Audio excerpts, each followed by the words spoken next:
En 2017, Decathlon passe la barre des 10 milliards de chiffre d'affaires. Et quand tu es dans cette position, il y a deux choix qui s'offrent à toi. Soit tu décides de te reposer sur tes lauriers, ou alors tu vises les 100 milliards d'euros de chiffre d'affaires. Bien évidemment, l'enseigne préférée des Français a choisi la deuxième option. Et pour ça, ils ont mis en place une stratégie que j'ai envie d'appeler le bordel organisé. Pourquoi je l'appelle comme ça ? Parce que si je te dis Kalenji, Quechua ou Kiprun, tu connais ces marques. Alors que si je te dis Radbug, Ituit, Subea, Olayan ou encore Tamao, là je pense que tu fronces les sourcils et tu vois pas du tout de quelle marque je te parle. Et pourtant, cette stratégie dont on va parler dans cette vidéo a donné vie à beaucoup plus de marques qui ont floppé, comme celle-ci, que des marques qui restent dans les esprits comme les trois que je t'ai cités précédemment. Parce qu'en plus d'un nouveau logo que tu as dû voir passer en 2023, Decathlon c'est aussi plus de 50 nouvelles marques depuis 2017. Et la plupart de ces marques sont malheureusement inconnues au bataillon. Ce qui, tu dois le comprendre, ne sent pas très bon pour une marque qui veut concurrencer Nike, Adidas ou encore Puma, des véritables mastodontes du sport. Mais alors, est-ce que ça signifie que leur stratégie elle-même est un énorme flop? Ou est-ce que ça cache des stratèges hors pair qui ont toujours deux coups d'avance sur leur concurrence? Eh bien, c'est ce qu'on va voir sans plus tarder dans cette vidéo. Essayez d'imaginer de quelle tente vous rêveriez. Une fois de temps en temps, il y avait quelqu'un qui me sortait « mais moi mon rêve c'est une tente qui se monte toute seule » et il faisait ce geste-là. Voilà, ce geste de jeter une tente qui se monte toute seule. Alors oui, l'entreprise a su tirer son épingle du jeu avec ses coups de génie en termes d'invention, comme celui de la tente 2 secondes qu'on vient de voir, qui est sûrement leur invention la plus connue. Mais on peut en citer tellement d'autres. Regardez par exemple, vous voyez ces randonneurs en train de marcher sur ce petit sentier. Eh bien, en réalité, ils sont en train de travailler pour Decathlon et ils testent un tout nouveau sac pour randonneurs. Sa dernière innovation, encore au stade de prototype, une banane qui devient sac à dos. Là, il est en position banane où tu n'as pas forcément besoin de ranger beaucoup de choses. Donc là, l'idée, c'est de pouvoir passer le sac avec un volume de rangement plus important, mais de ne pas avoir 40 manipulations à faire. Sébastien, designer, joue le client lambda. Ou encore mon invention récente préférée du moment et des sudistes, le paddle gonflable. Un paddle que tu peux transporter quasiment dans ton sac à dos et que tu peux gonfler en seulement quelques minutes si tu as la pompe. Attention à toi, si tu n'as pas la pompe, là tu vas galérer à le gonfler avec ta bouche. Le problème derrière tout ça, c'est que l'entreprise familiale créée en 1976 sur un parking qui était à la base un retail de grande surface a su devenir petit à petit un réel centre d'innovation et de technologie. Il possède même 15 centres à travers la France et 850 ingénieurs qui n'ont qu'un seul but, trouver des nouvelles innovations pour de nouveaux produits. Tu dois te demander mais quel est le problème?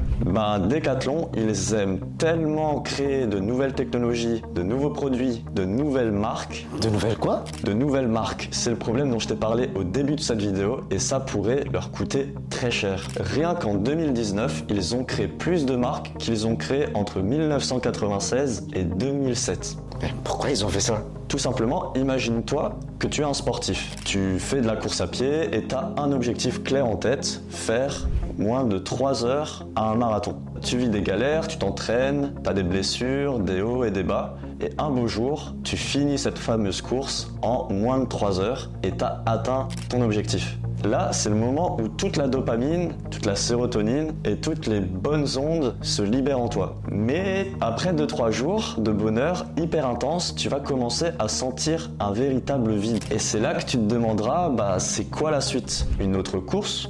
Un autre marathon, un triathlon, un Ironman. Bref, l'être humain, il aime toujours chercher plus loin que ce qu'il vient d'accomplir. Eh bien, c'est ce qu'a vécu Decathlon en 2016. Ils ont frôlé les 10 milliards de chiffre d'affaires en faisant 9 milliards 970 millions de chiffre d'affaires. Et une entreprise, c'est comme un être humain.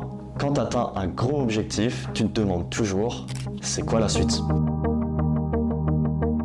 Après avoir vendu pendant des dizaines d'années des marques concurrentes comme Nike, Puma, Adidas qu'ils vendent de moins en moins, eh bien, ils ont comme objectif de devenir à leur tour un véritable mastodonte du sport. Et c'est maintenant que je vais justement te parler de cette fameuse stratégie du bordel organisé qu'ils vont mettre en place. Et pour te l'expliquer facilement, est-ce que tu connais la loi des grands nombres? Très simplement, c'est une loi qui te permet de lisser tes chances de victoire en augmentant les itérations que tu mets en place pour y arriver. L'exemple le plus simple, c'est de te parler du pile ou face. Si tu y joues 10 fois avec un ami, tu tomberas peut-être 7 fois sur pile et seulement 3 fois sur face. À ce moment-là, si tu ne vois que les résultats de ces 10 lancers, tu vas sûrement te dire que pendant tout le reste de ta vie, tu vas jouer pile, parce que tu auras 70% de chances de gagner. Sauf que dans la réalité, si tu lances 10 000 fois cette pièce, ça va se lisser et tu vas avoir 50% de chances de faire pile, 50% de chances de faire face. Et si on ramène ça à Decathlon, en analysant ce qui a fait leur renommée et créé leur empreinte dans le monde français mais aussi international du sport et de l'outdoor, on peut observer une chose, c'est grâce à leur innovation. On est d'accord ? Ouais. Et justement, selon toi, comment tu augmenterais les chances de faire des bonnes inventions ? En faisant plus d'inventions, j'imagine. Exactement, t'as tout compris. Et c'est ça que s'est dit Decathlon. Plus on va sortir de marques et de produits, plus on a de chances de sortir une nouvelle invention qui va faire exploser leur renommée comme a pu le faire la tente 2 secondes. Sauf que c'est là que le bordel commence. 21. C'est le nombre de marques sorties entre 1996 et 2016. 49, c'est le nombre de marques qui ont sorti Decathlon entre 2017 et 2021. Ces marques, tu peux les trouver directement sur leur site et franchement, ça fait mal aux yeux. Le problème dans toutes ces marques, c'est que honnêtement, avant de faire cette vidéo, sur les 49, moi j'en connaissais que 2 qui prennent. Dans un premier temps parce que j'adore la course à pied et Fort Class parce que sur le temps qu'il me reste, j'aime aller avec mes potes faire des bivouacs et dormir dans la nature. Et honnêtement, je pense que je me tire pas une balle dans le pied si je dis que t'es dans le même cas que moi et que t'en connais pas plus que 3 de ces 49 marques. D'ailleurs, pour te montrer à quoi ressemble ce bordel, il y a 2 façons de le faire. Te montrer le screenshot de toutes les marques qu'on peut retrouver sur leur site ou y aller en vrai et te montrer à quoi ressemble ce bordel. Et c'est la deuxième option que je vais choisir en allant directement dans un Decathlon et essayer de trouver toutes les marques des sports d'eau. Parce que vraiment, il y en a beaucoup. Du coup voilà, on est arrivé au Decathlon et comme dit en caméra embarquée, on va essayer d'aller voir toutes les marques des sports d'eau pour voir justement ce bordel organisé dont je te parle. Par exemple, tout bêtement, tu veux une tenue complète pour aller faire de la plongée en mer avec palme, t-shirt et short, tu vas avoir besoin de 3 marques différentes. On commence par le short, tu vas avoir besoin d'un short Navaji. Pour ce qui va être du t-shirt, tu vas avoir besoin d'un t-shirt Olayan, comme celui-là. Et pour finir, pour les palmes, tu vas par exemple avoir besoin de palmes Subea. Donc en gros, pour simplement 3 objets, tu as déjà 3 marques différentes, ce qui en fait quand même un sacré bordel. Maintenant qu'on a vu ce beau bordel, ça serait intéressant de savoir si finalement, oui ou non, cette stratégie, elle a été rentable pour Decathlon. Pour moi, les voyants, ils semblent être verts, parce que entre 2017 et 2021, ils ont quand même fait une croissance de plus de 40% en passant de 10 milliards de chiffre d'affaires à 13,8 milliards en 2021. Pourtant, cette même année, 2021, ils ne sortent que 4 marques et 2022, ils décideront de n'en sortir 0. Alors pourquoi, après seulement 4 ans d'une nouvelle stratégie qui semblait porter ses fruits, ils ont décidé de tout stopper ? Pour ça, il faut que je te présente Barbara Martin Coppola. C'est la nouvelle CEO de Decathlon depuis 2022. C'est la première femme qui est à la tête de Decathlon, mais c'est surtout la première personne externe à la famille de base qui a créé Decathlon. Elle, ils l'ont choisie pour une expertise qui est très claire. Tout simplement parce qu'elle est déjà passée par Ikea, Google, YouTube, Samsung et d'autres mastodontes du digital dont je vais te passer les noms. Et sa spécialité, comme tu peux le voir par rapport aux entreprises par lesquelles elle est passée, c'est le digital.